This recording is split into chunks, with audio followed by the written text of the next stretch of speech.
17쪽에 있습니다.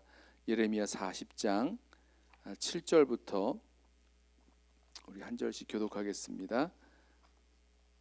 제가 먼저 읽습니다. 들에 있는 모든 지휘관과 그 부하들이 바벨론의 왕이 아히감의 아들 그다랴에게 그 땅을 맡기고 남녀와 유아와 바벨론으로 잡혀가지 아니한 빈민을 그에게 위임하였다 함을 듣고 그들 곧 느다냐의 아들 이스마엘과 가레아의 두 아들 요하난과 요나단과 다누멧의 아들 스라야와 느도바 사람 에베의 아들들과 마아가 사람의 아들 여사냐와 그들의 사람들이 미스바로 가서 그다랴에게 이르니 사반의 손자 아히감의 아들 그다랴가 그들과 그들의 사람들에게 맹세하여 이르되 너희는 갈대아 사람을 섬기기를 두려워하지 말고 이 땅에 살면서 바벨론의 왕을 섬기라. 그리하면 너희에게 유익하리라. 보라, 나는 미스바에 살면서 우리에게로 오는 갈대아 사람을 섬기리니 너희는 포도주와 여름 과일과 기름을 모아 그릇에 저장하고 너희가 얻은 성읍들에 살라 하니라. 모압과 암몬 자손 중에 에돔과 모든 지방에 있는 유다 사람도 바벨론의 왕이 유다에 사람을 남겨둔 것과 사반의 손자 아히감의 아들 그다랴를 그들을 위하여 세웠다 함을 듣고 그 모든 유다 사람이 쫓겨났던 각처에서 돌아와 유다 땅 미스바에 사는 그다랴에게 이르러 포도주와 여름 과일을 심히 많이 모으니라.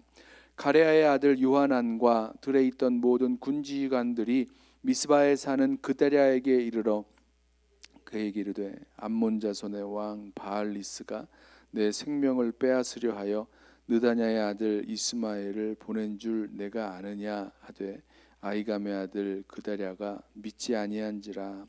가레아의 아들 요하난이 미스바에서 그다랴에게 비밀이 말하여 이르되 청하노니 내가 가서 사람이 모르게 느다냐의 아들 이스마엘을 죽이게 하라.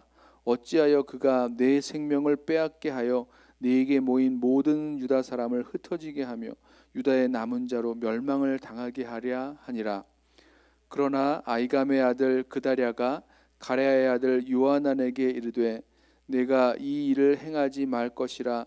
내가 이스마엘에 대하여 한 말은 진정이 아니니라 하니라. 아멘.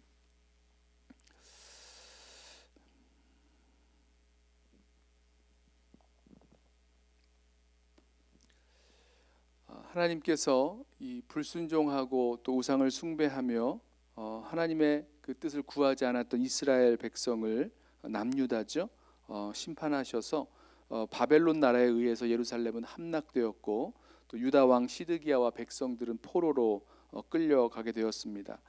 참 급변하고 혼란스러운 시대가 시작된 거죠. 그리고 이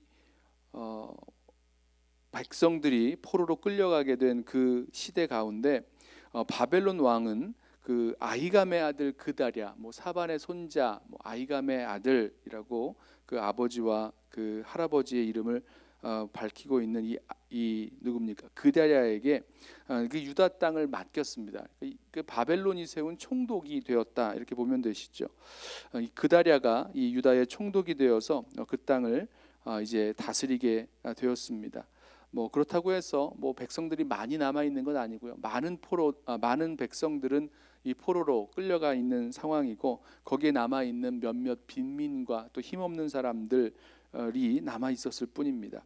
자, 그런데 이 그다랴를 이 유다의 총독으로 세웠다라는 그 이야기를 듣고 흩어져 있던 사람들 또 이 여기저기 다른 나라에 가 있었던 사람들이 돌아오기 시작했습니다. 오늘 7절 말씀에 보면 들에 있는 모든 지휘관과 그 부하들이 이 그다랴에게 돌아왔다 이 말씀을 하고 있는데요. 저는 이 말씀을 보면서 이 들에 있던 모든 지휘관과 부하들 이 사람들은 군인들 아니겠어요? 이 군인들인데 바벨론 나라와 전쟁을 하다가 이 전쟁에 졌고 그리고 남아있는 흩어져 있었던 군인들이 아닌가라는 생각을 한번 해봅니다. 아니면 바벨론 나라에 항복했던 그런 군인들이겠죠. 자, 그 들에 있었던 모든 지휘관과 부하들이 그다랴에게 이 모든 이 유다 땅을 유다 사람들을 맡겼다라는 얘기를 듣고 이제 미스바로 이 그다랴를 찾아오게 됩니다. 그랬더니 그다랴가 그 사람들에게 하는 이야기, 군인들에게 또 여러 나라에서 돌아온 사람들에게 하는 이야기가 이 갈대아 사람들, 바벨론 사람을 잘 섬기면서 너무 두려워하지 말고 여기서 살면 우리들에게 아무런 해가 없을 것이다. 이렇게 사람들을 다독이고 또 일할 수 있도록 정착해서 살 수 있도록 권면을 합니다. 나는 미스바에 살면서 여기에서 총독으로서 맡겨진 일을 하고 또 바벨론에서 오는 사람들을 맞이하고 뭐 이렇게 할 테니까 너희들은 너희들에게 맡겨진 그 자리로 돌아가서 포도주와 여름 과일과 기름을 잘 모아서 모으면서 살아라 이렇게 권면을 합니다. 뭐 바벨론에게 내야 될 그런 뭡니까? 이 바벨론에게 내야 될 그런 곡물들 이런 것들을 준비하게 하는 거죠. 자, 그런데 여기 보면 이때 돌아왔던 사람들 중에서 이 느다냐의 아들 이스마엘이라는 사람이 있었고 또 가레아의 두 아들 요하난과 요나단이 있었고 다누메스의 아들 스라야와 또 느도바 사람 에베의 아들들 마아가 사람의 아들 여시냐 또 그들의 사람들이 다 그다랴에게 이렇게 돌아왔다라고 말씀하고 있습니다. 또 각처에서 쫓겨났던 사람들, 뭐 모압과 암몬과 에돔과 여러 지방에 있었던 그 유다 사람들, 흩어져 있던 사람들이죠. 도망가서 숨어 살던 사람들, 도망갔던 사람들, 이런 사람들이 결국은 다시 이 유다 나라로 또 그다랴의 그 다스림 아래로 이렇게 돌아오게 되었습니다. 참 혼란스러운 시대가 아니었을까라는 생각을 해봅니다. 뭐 왕도 또 백성들도 다 포로로 끌려갔고 남아있는 이 상황 속에서 그다랴라는 사람, 물론 이 그다랴라는 사람을 봤을 때는 참 어떤 의미에서는 좀 착하고 순종적인 사람이 아니었을까라는 생각을 해봅니다. 바벨론 나라의 총독으로 세워져서 있었던 사람, 또 어떤 의미에서는 하나님께서 예레미야 선지자를 통해서 바벨론에게 항복하라라고 하신 그 말씀을 들었을 때에 그 말씀 그대로 바벨론 나라에 항복할 수 있었던 그 사람이 이 그다랴가 아니었겠습니까? 이 그다랴가 총독이 되어서 그 나라를 이 혼란스러운 이 남유다 이제 식민지가 된 거죠. 바벨론 나라의 속국이 된 이 유다 땅을 다스리게 된 총독이 된 그런 상황입니다. 어떤 면에서 보든지 뭐 역사적인 그런 상황에서 보든지 아니면 개인적인 상황에서 보든지 왕도 포로로 끌려가고 또 나라의 정권도 완전히 바뀌어버린 그런 혼란스러운 그 시대인 것은 아주 분명합니다. 그런데 여기 이 혼란스러운 시대를 살아가게 될 저와 여러분에게도 이런 혼란스러운 시대, 뭐 개인적인 그런 역사의 한 모퉁이에서 저와 여러분에게도 혼란스러운 그런 시간들이 분명히 있지요. 자, 그럴 때 어떻게 우리가 그 혼란 가운데 살아가야 될 것인가? 오늘 이 그다랴의 모습에서 우리가 좀 찾아볼 수 있는데요. 이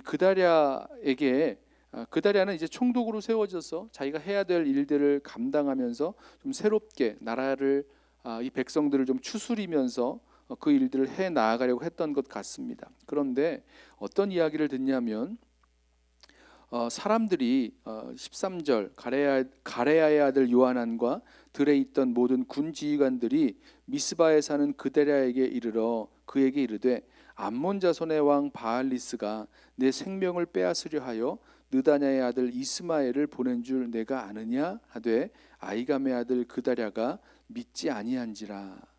이 말씀을 보면서 정말 혼란스러운 시대를 살아가고 있는 게 맞구나. 왜냐하면 이 그다랴가 바벨론에 의해서 임명된 총독이 되었는데 이 그다랴를 죽이기 위해서 암몬 자손의 왕 바알리스가 사람을 보냈다는 거예요. 느다냐의 아들 이스마엘을 보냈다라는 겁니다. 자, 여러분, 이 말을 들었을 때에 그다랴의 생각은 어떤 생각이 들었을까요? 어떤 마음이 들었을까요? 저라면 참 복잡한 생각이 들었을 것 같습니다. 지금 나라는 멸망했고 백성들은 흩어졌고 포로로 끌려갔고 뭐 전쟁으로 뭐 땅 하나가 제대로 남아 있지 않은 그런 상황이 되었을 텐데, 이때 그마저 남아 있는 사람들을 잘 추스려서 백성들을 그 땅 가운데 살게 하고 또 일하게 하고 또 여러 일들을 감당해야 될 그런 상황 속에서 이 암몬 나라에서 사람을 보내서 이 그다랴를 죽이게 하게 했다라는 그런 일종의 첩보를 들은 거죠. 자, 이것을 어떻게 처리해야 될까요? 이 정말일까요? 정말 이 그다랴를 죽이려 하는 이 음모가 있는 게 맞는 걸까요? 아니면 이게 누굽니까? 이 요하난과 그 다 함께했던 그 많은 그 군 지휘관들이 어떤 의미에서는 뭔가 이 그다랴를 좀 흔들고 또 어렵게 만들려는 그런 잘못된 정보, 또 이스마엘이라는 사람과 또 그와 함께했던 사람들을 이렇게 이간질시키려는 그런 말일 수도 있지 않겠습니까? 아주 복잡한 그런 생각들이 들었을 것 같아요. 그런데 여기 아이감의 아들 그다랴는요, 이 이야기를 들었을 때 믿지 않았다라고 이야기하고 있습니다. 자, 저는 이 말씀 보면서 우리 느헤미야 시대, 물론 나중 후대에 있는 일이지만 느헤미야 시대에도 어떤 그 첩보를 하나 듣죠. 누군가가 그대를 죽이려고 한다, 이런 얘기를 들었을 때 느헤미야가 했었던 그런 반응들도 좀 생각을 해보게 되었습니다. 자, 이런 이야기를 들었을 때 어떻게 반응을 해야 될까? 아이감의 아들 그다랴는요, 그 말을 믿지 아니하고 그냥 가볍게 넘긴 것 같습니다. 신중하게 대처하지 못했던 거죠. 자, 그랬더니 그 일 후에 가레의 아들 요하난이 다시 한번 비밀이 이 그다랴를 찾아옵니다. 찾아와서 하는 이야기가, 가서 내가 그 이스마엘을 처단하겠다. 어찌하여 너의 생명을 빼앗겨서 다시 또 혼란 속으로 만들게 하겠는가, 이런 이야기를 합니다. 맞죠? 지금 바벨론 나라에 의해서 세워진 총독 그다랴가 다시 누군가에 의해서 죽임을 받는다면 바벨론 나라가 가만히 있겠습니까? 그렇지 않죠. 이 일을 다시 한번 정리하고 또 안정을 되찾기 위해서 군대가 동원될 것이고, 남아있는 이 유다 사람들, 또 다시 모였던 이 사람들을 또 징벌하지 않겠습니까? 그러니 복잡해지고 또 어려워질 수 있으니까 그런 일, 멸망당하는 일이 없도록 내가 가서 이 이스마엘을 먼저 처단하겠다, 이런 이야기를 전하였습니다. 그랬더니 이 그다랴가 요하난에게 한 말을 들어보시죠. 16절 마지막 부분입니다. 요하난에게 이르되 내가 이 일을 행하지 말 것이니라. 내가 이스마엘에 대하여 한 말은 진정이 아니니라 하니라. 이 그다랴가요, 그 말에 대해서 그렇지 않다, 그냥 가만히 있으라, 어떤 일도 하지 말아라 라고 이렇게 말하고 대처를 하게 되었습니다. 자, 여기서 그다랴가 한 행동이 맞을까요, 틀릴까요? 이렇게 이런 첩보를 듣고 그것에 대해서 신중하게 반응을 한 것인지, 정말 그 말을 제대로 이 반응을 한 것인지, 아니면 신중하게 대처하지 못한 것인지, 대체 어떤 걸까요? 뭘 가지고 이것을 우리가 제대로 반응을 했는지 아닌지를 판단할 수 있을까요? 좀 헷갈리지 않으세요? 저는 그래서 이 일이 대체 앞으로 어떻게 전개되는 거지 하고 다시 한번 이 후에 나타난 일들을 좀 먼저 읽고 좀 확인을 해봤는데, 결국은 이 말이, 이 첩보가 사실이었습니다. 그리고 이 이스마엘의 손에 의해서 누굽니까? 그다랴가 죽임을 당하게 되고, 다시 한번 유다의 백성들은 혼란 속으로 또 어려움 속에 빠지게 되죠.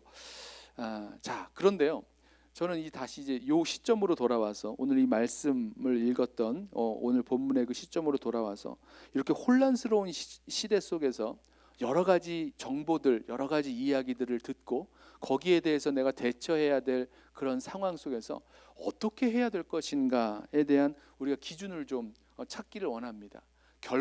결과론적인 것을 가지고 봤을 때 뭐 그다랴가 잘했느냐 못했느냐, 이거는 후에 우리가 판단할 수 있는 일이고요. 저는 여기에서 이 그다랴가 하나님께 이 일을 묻고 하나님의 그 뜻을 구하면서 어떻게 해야 될지 물어보지 않았다라는 이 사실에 우리가 좀 초점을 두고 싶습니다.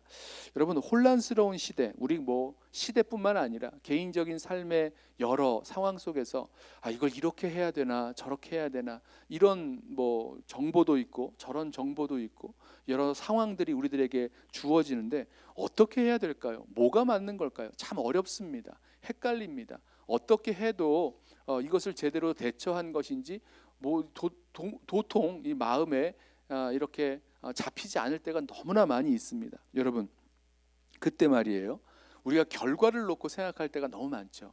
이렇게 해야 좋은 결과가 올 것인가, 저렇게 해야 좋은 결과가 올 것인가, 이런 선택을 해야 될 것인가, 저런 선택을 해야 될 것인가. 그래서 결과에 대해서 생각하면서 그 일들을 대처해 보려고 하는 경우가 많이 있는데, 오늘 이렇게 그다랴처럼 어렵고 또 정말 어떻게 종잡을 수 없는 그런 상황 속에 있을 때에, 그때 우리 하나님께 나아가서 하나님의 뜻을, 하나님의 그 말씀을 좀 구할 수 있는 것이 가장 좋은, 이 혼란스러운 시대를 살아가는 저와 여러분들이 바라보아야 될 그런 모습이 아닐까라고 생각을 합니다.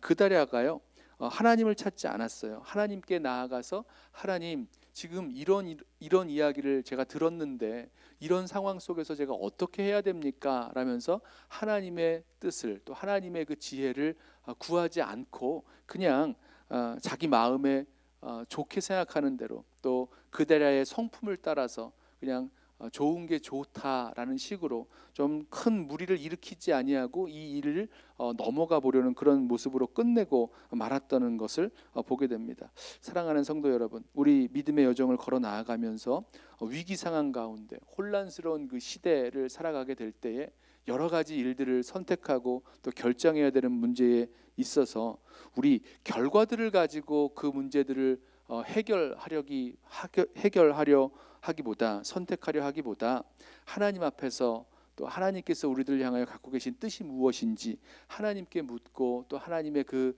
뜻을, 또 하나님의 지혜를 함께 구할 수 있는 저와 여러분 되기를 원합니다. 그럴 때에 어떤 결과를 얻더라도 하나님의 뜻을 따라간다면, 하나님의 인도하심을 따라간다면 어떠한 결과를 얻더라도 끝내 승리하게 하시고 또 선한 길로 인도하시는 그 주님의 역사를 경험하게 될 것입니다. 기도하겠습니다. 사랑하는 주님, 정말로 혼란스럽고 위기 상황 가운데 있는